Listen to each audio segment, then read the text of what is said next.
Hello and welcome to this series of brief instructional videos on how to operate the Alleviate compliance portal.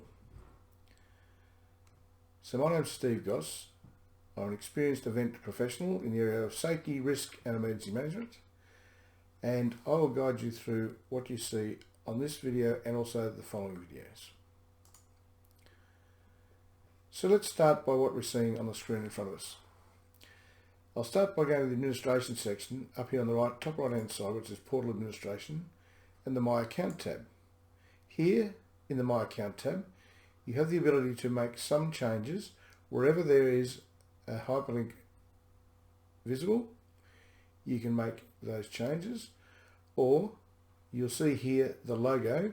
This is where you can personalize this system to yourself, and you'll see this logo here has been uploaded by way of example. So you would upload your logo here, then it would subsequently appear in the top center of the screen, and then that becomes a part of all of your email communication, your collateral to suppliers, staff, both yours and the supplier staff, in those emails.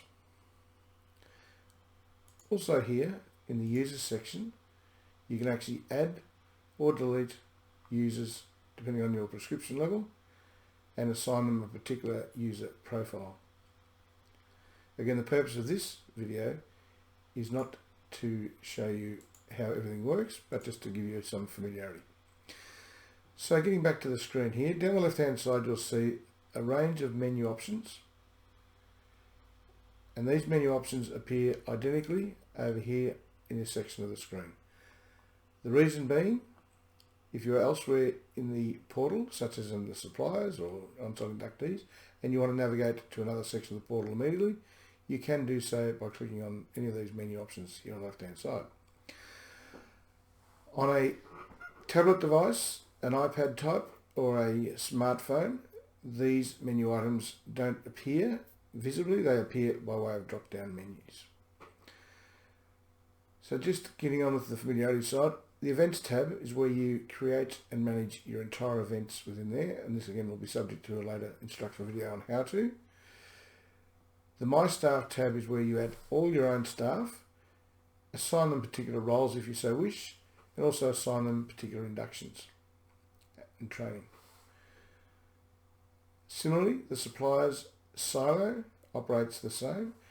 You populate this area here with all of your suppliers, the supplier details, assign the supplier categories, and that starts the process off with obtaining documentation and the suppliers actually updating with details of their own staff. This tab here is where you create your own training programs. That may be as simple as a site safety induction, but you can also use this functionality of the portal and create any training program that you see fit. You also have the choice of adding questions, etc.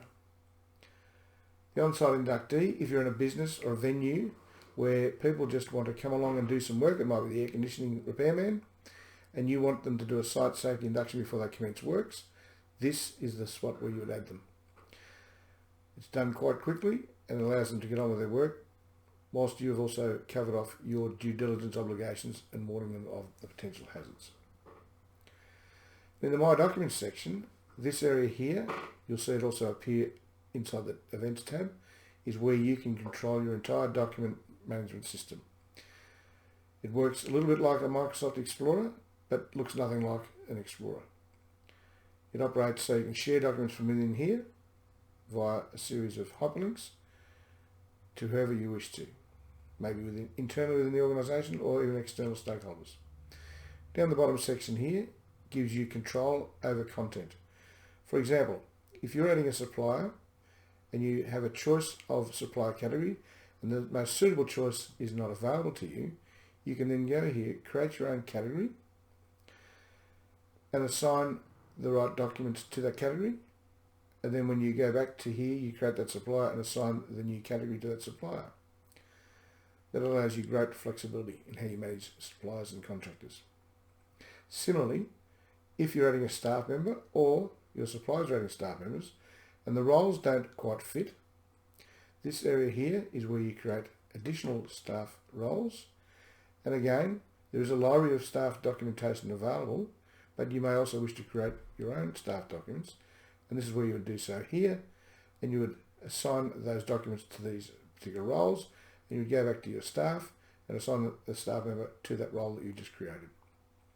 Again, it sounds a little bit complex, but you'll all get a chance to look at that in greater depth when we get to those videos that do concentrate on these particular aspects of the portal.